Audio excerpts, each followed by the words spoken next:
mengenai tindakan misalnya pemerintah atau Polri yang diantara hukuman yang diambil adalah dengan menembak. Ya. Karena mereka juga menembak, maka kita pun menembak. Ya. Sebelumnya ingin saya jelaskan bahwasanya akidah Ahlussunnah, dan ini dijelaskan dalam buku-buku para ulama. Ya. Saya tidak bicara omong kosong, tapi dari buku-buku mereka. Bahwasanya taat kepada pemerintah bagaimanapun kondisinya selama pemerintah tidak kafir. Tidak boleh memberontak terhadap pemerintah yang zalim. Selama dia muslim, selama dia masih membiarkan orang-orang sholat, maka tidak boleh seorang memberontak. Dan ini telah dikabarkan oleh Nabi SAW. Karena Nabi SAW banyak hadis. Sayakunu umara fikum, akan ada pemerintah-pemerintah di antara kalian, qulubuhum qulubus syayatin fi jusmanil ins. Hati-hati mereka hati-hati syaitan, namun dalam tubuh manusia. Akan ada pemerintah yang model seperti ini. Entah sudah ada atau akan ada, wallahu alam. Kemudian Nabi SAW juga dalam hadis yang lain mengatakan, syiraru a'immatikum alladzina yal'anunakum wa tal'anunahum wa yad'una 'alaikum wa tad'una 'alaikum. Seburuk-buruk pemimpin kalian adalah para pemimpin yang melaknat kalian dan kalian melaknat mereka. Dan mereka mendoakan kecelakaan bagi kalian dan kalian juga mendoakan kecelakaan bagi mereka. Maka para sahabat bertanya, afala nunabidhuhum bisayf ya Rasulullah, apakah boleh kami memberontak mereka, perang mereka?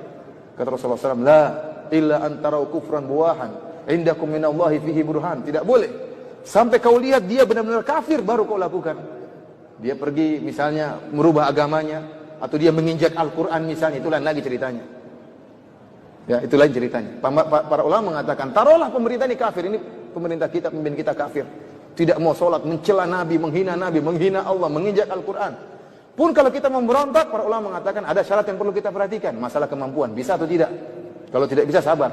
Nabi saja Bilal disiksa, beliau sabar. Ibunya Ammar bin Yasir dibunuh, beliau sabar. Artinya ini sekedar persyaratan sudah ada satu terpenuhi untuk memberontak, yaitu jika dia kafir. Selama dia tidak kafir, bagaimanapun kezalimannya, kata para ulama, tidak boleh memberontak, karena pemberontakan pasti mengakibatkan kemafsadatan yang lebih besar. Dan Islam adalah agama yang menimbang antara maslahat dan mudarat, bukan agama khayal, bukan agama asal yang penting perang, asal jalan. Tidak, lihat maslahat dan mudarat. Kalau tidak ada pemerintahan, ada pemberontakan, pasti banyak yang bertumpahan darah. Dan kita sudah contoh-contohnya di mana-mana sekarang, banyak pertumpahan darah, dan itu tidak kita inginkan. Tidak kita inginkan. Ya. Lantas bagaimana kalau ternyata pemerintah kita tidak kafir? Seorang yang muslim, yang juga sholat, dia punya kekurangan yang wajar. Dia punya kekurangan yang wajar, kita berusaha menasihati dengan cara yang baik. Coba kita bayangkan seandainya di negara kita tidak ada pemerintahnya. Lampu merah mati semua, kira-kira gimana? Berantem orang di jalan.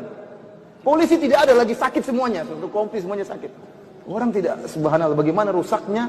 Orang barang-barang dicuri, ini dicuri, macam-macam, ada yang dibunuh, tidak ada yang orang takuti. Oleh karenanya sebagian ulama mengatakan, saya 70 tahun bersama pemerintah yang zalim lebih saya sukai daripada satu hari tanpa pemerintah. Kenapa? Karena adanya pemerintah meskipun zalim, maslahatnya lebih besar. Karenanya kata sebagian ulama, jangan kau bercita-cita untuk membangun suatu rumah dengan menghancurkan kerajaan. Jangan. Kalau kau ingin bangun rumah dengan mengorbankan kerajaan, itu kesalahan. Ingin membangun sesuatu yang islami tetapi negara hancur, ini tidak benar seperti ini. Ya. Mengorbankan sesuatu yang besar hanya ingin bangun sesuatu yang kecil, dan kenyataan yang ada terjadi demikian. Keamanan tidak ada, kemudian ketakutan, ya, kemaksiatan semakin merajalela, orang bisa melakukan dengan seenaknya. Oleh karenanya akidah Ahlussunnah wal Jamaah ini diperintahkan oleh Nabi SAW, ya, taat kepada pemerintah meskipun pemerintah tersebut zalim, selama pemerintah tersebut tidak menyuruh kita untuk maksiat. Kalau dia menyuruh kita untuk maksiat, kita tidak taat. Tapi kalau dia menyuruh kita kepada yang baik, maka kita taat. Dan Allah telah berfirman, wa ati'ullah wa ati'ur rasul wa ulil amri minkum. Taatlah kepada Allah dan taatlah kepada Rasulullah dan pemerintah di antara kalian. Perhatikan di sini kata para ulama. Allah mengatakan taat kepada Allah. Taatlah kalian kepada Allah. Taatlah kalian kepada Rasulullah. Dan taat juga kepada pemerintah. Justru ketaatan kita kepada pemerintah pada perkara-perkara yang tidak ada dalilnya. Kalau ada dalilnya tidak perlu pemerintah, kita langsung taat kepada Allah. Kalau pemerintah suruh sholat, nggak perlu pemerintah suruh sholat, kita juga sholat. Tetapi yang justru kita ditekankan adalah taat kepada perkara-perkara yang ada maslahatnya dan tidak ada dalilnya. Contohnya apa? Lampu merah. Makanya para ulama mengatakan, barang siapa yang sengaja melanggar lampu merah berdosa. Ya, benar ini. Melanggar lampu merah berdosa karena merusak kemaslahatan. Antum kira tidak berdosa, berdosa.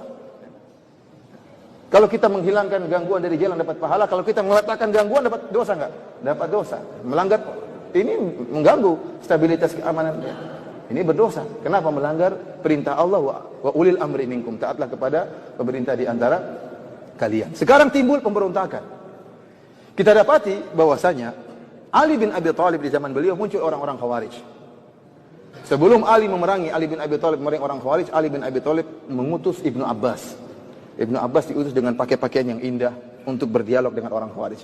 Orang-orang Khawarij tersebut adalah orang yang, ya kata Nabi SAW, tahkiruna salatakum ma'a salatim. Kalian akan merasa sepele, menyepelekan salat kalian dibandingkan salat mereka. Kenapa? Orang-orang Khawarij ini begitu hebat ibadahnya. Wajahnya pucat karena sering salat malam, sering puasa, jidatnya hitam, sangat hitam karena begitu rajin beribadah, pakaiannya lusuh, tidak mau dengan dunia. Maka datanglah Ibnu Abbas berdialog dengan mereka dengan pakaian yang indah. Maka mereka protes, kenapa kau pakai pakaian yang indah? Kata dia, apakah Allah mengharamkan pakaian yang indah? Akhirnya terjadi dialog dari sepertiga dari mereka sadar. Tinggal 2/3 baru kemudian diperangi oleh Ali bin Abi Thalib sampai bunuh-bunuhan. Intinya para hadirin, terutama pertanyaan yang disampaikan oleh Bapak tadi, ya, bahwasanya kalau memang kondisinya mengharuskan untuk membunuh mereka, ya, maka dilakukan. Jika memang itu mengharuskan, jika tidak kita lawan mereka, maka mereka akan semakin melakukan pembunuhan, maka kita menjalankan perintah pemerintah dan ini memang ada kemaslahatannya. Ya. Namun kalau bisa tidak dibunuh, kita berusaha tidak membunuh, kita berusaha menangkap. Dan ini yang terbaik, kita tangkap mereka, kemudian kita kirim ustadz untuk menasihati mereka. Ini yang terbaik. Tapi kalau memang kondisinya tidak mungkin kecuali dengan cara begitu, maka kalau tidak kita membunuh mereka yang membunuh kita ini, maka diperbolehkan dan tidak mengapa. Wallahu a'lam bishawab.